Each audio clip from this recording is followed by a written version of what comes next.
வணக்கங்க, என் பேர் ரமேஷ். நான் ஒரு பிடெக் கெமிக்கல் இன்ஜினியரிங் பட்டதாரி. ஒரு கம்பெனியில் கெமிக்கல் இன்ஜினியராக வேலை பார்த்துட்டு இருந்தேன். நான் ரொம்ப முக்கியமான ஒரு விஷயம் சொல்ல போகிறேன். தயவு செஞ்சு இதை ஒரு 5 நிமிஷம் காது கொடுத்து கேளுங்க. கேட்டுட்டு எல்லாருக்கும் ஃபார்வர்ட் பண்ணுங்க. தயவு செஞ்சு இதை இக்னோர் பண்ணிடாதீங்க.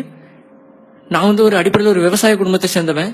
எங்கள் குடும்பத்தில் நான் தான் முதல் பட்டதாரி. அதை நினச்சி நான் ரொம்ப பெருமைப்பட்டிருக்கேன். ஆனால் இன்னைக்கு நான் பார்க்குற வேலையை நினச்சி நான் ரொம்ப வேதனைப்படுறேன் இந்த படிப்பை நினச்சி.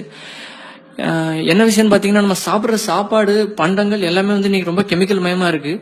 2-3 நாளைக்கு முன்னாடி நான் ஃபேஸ்புக்கில் ஒரு பதிவு பார்த்தேன். அதில் போட்டிருந்தாங்க, இந்த மாதிரி சாக்லேட்டுக்கும் ஐஸ்கிரீமுக்கும் அடிமையான கடைசி தலைமுறை நம்ம தலைமுறையாக இருக்கட்டும் அப்படின்னு போட்டிருந்தாங்க.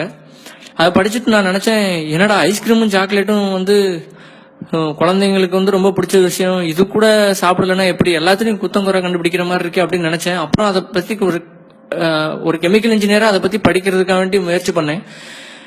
நான் வேலை செய்யற கம்பெனிலேயும் சில தப்புகள்லாம் நடக்குது. அது என்னன்னு நான் சொல்றேன். முதல் விஷயம் இந்த குழந்தைங்க மிட்டாயை ரொம்ப விரும்பி சாப்பிட்றாங்க. இந்த ₹1 ₹2 சாக்லேட் ஐட்டம், அப்புறம் இந்த டைரி மில்க், அப்புறம் இந்த நிறைய சாக்லேட் ஐட்டம்லாம் சாப்பிட்றாங்க. அப்புறம் இந்த ஜூஸ், நிறைய இந்த பாட்டில் அடைச்சி வர்ற juice, mango juice, coca cola, இந்த மாதிரி ட்ரிங்க்ஸ், கோலா, இந்த மாதிரி பானங்கள்லாம் குடிக்கிறாங்க.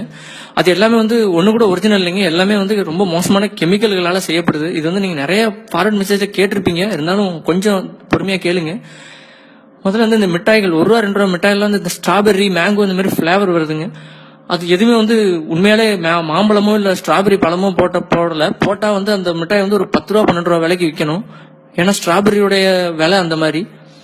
ஆனா அதுக்கு பதிலாக என்ன பண்றாங்க அப்படின்னு பாத்தீங்கன்னா, இந்த கிளைசிடேல் டைமித்தில் பாலிசிலாக்சன் அப்படின்னு சில கெமிக்கல்லாம் இருக்கு. அந்த மாதிரி கெமிக்கல்கள் யூஸ் பண்றாங்க. அதுக்கப்புறம் இந்த பீவர்னு ஒரு மிருகம் இருக்கு. அந்த விலங்குடைய சிறுநீர் பை, அந்த பையில இருந்து எடுக்கப்படுற ஒரு மோசமான ஒரு கெமிக்கல். அந்த கெமிக்கல் மூலமா எடுத்து அதை கெஸ்டோரியம் அப்படின்னு பேரு.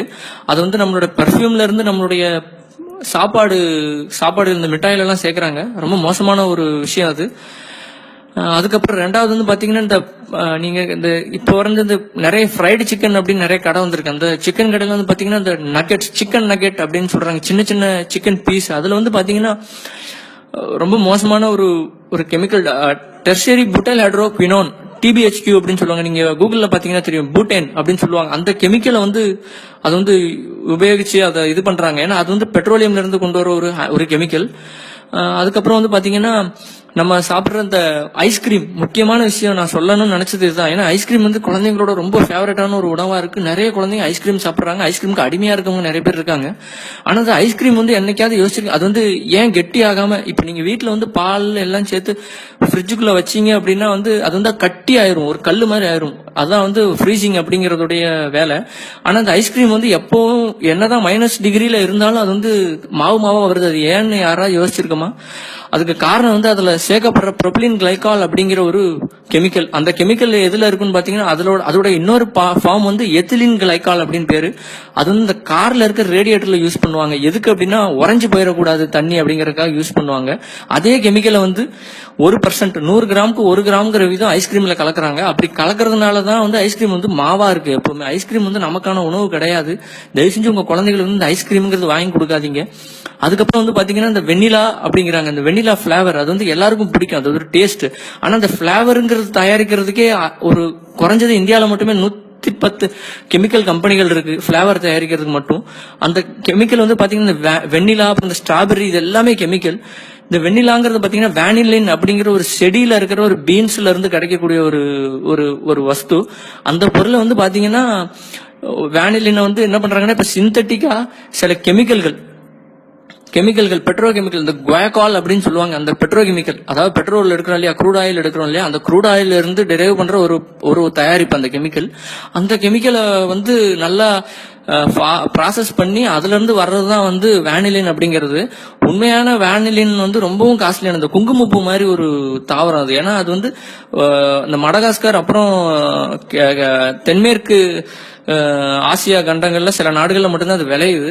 அந்த வெனிலின் வச்சு நம்ம வெண்ணிலா தயாரிச்சோம் அப்படின்னா வந்து பாத்தீங்கன்னா அது வந்து கிட்டத்தட்ட ஒரு கிலோ வந்து 10,000 ரூபாயில இருந்து 16,000 ரூபாய் விலை வரைக்கும் உண்டு. ஆனா இந்த சைனால இருந்து வந்து சிந்தட்டிக்கான வேனிலின் வந்து தயாரிச்சு கொடுக்குறாங்க. அந்த வேனிலின் வந்து பாத்தீங்கன்னா 1 கிலோ 300 ரூபாய்க்கு தராங்க. அதை தான் வந்து இந்தியாவில் இருக்க பெரும்பாலான ஐஸ்கிரீம் கம்பெனிகள் வாங்கி ப்ராசஸ் பண்ணி தங்களோட ஐஸ்கிரீம்ல சேர்த்து விற்கிறாங்க. நீங்க எந்த ஐஸ்கிரீம் எடுத்துக்கிட்டாலும் அது கெமிக்கலால இது பண்ண ஐஸ்கிரீம் தான். அதுவும் இல்லாம பால் வந்து ஒரு 20-30% தான் பால் சேர்ப்பாங்க. மீதி 70% வந்து பாத்தீங்கன்னா இந்த மாதிரி மோசமான கெமிக்கல்கள் போட்டு தான் தயாரிக்கிறாங்க. தயவு செஞ்சு குழந்தைகளுக்கு இந்த மாதிரி மிட்டாய், சுகர் பேஸ்ட் கன்ஃபெக்ஷனரி அப்படின்னு சொல்லுவாங்க, அந்த மாதிரி மிட்டாய் வாங்கி கொடுக்காதீங்க. நான் சொல்ற உண்மையா இல்லையான்னு உங்களுக்கு சந்தேகமா இருந்துச்சுன்னா தயவு செஞ்சு கூகுள்ல போய் தேடுங்க. அதை பத்தி நிறைய பேர் எழுதியிருக்காங்க. எனக்கும் ஆச்சரியமா இருந்துச்சு. நானும் அப்படிதான் தேடி கண்டுபிடிச்சேன்.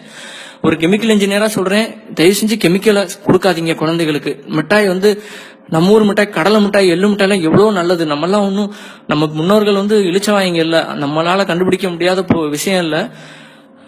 வெளிநாட்டு பண்டங்கள், இந்த கேக்கு, சாக்லேட்டு தயவு செஞ்சு வாங்கி கொடுக்காதீங்க. ஐஸ்கிரீம் இதெல்லாம். ரொம்ப நன்றி கேட்டதுக்கு. இதை நிறைய பேருக்கு ஃபார்வர்ட் பண்ண மறந்துடாதீங்க.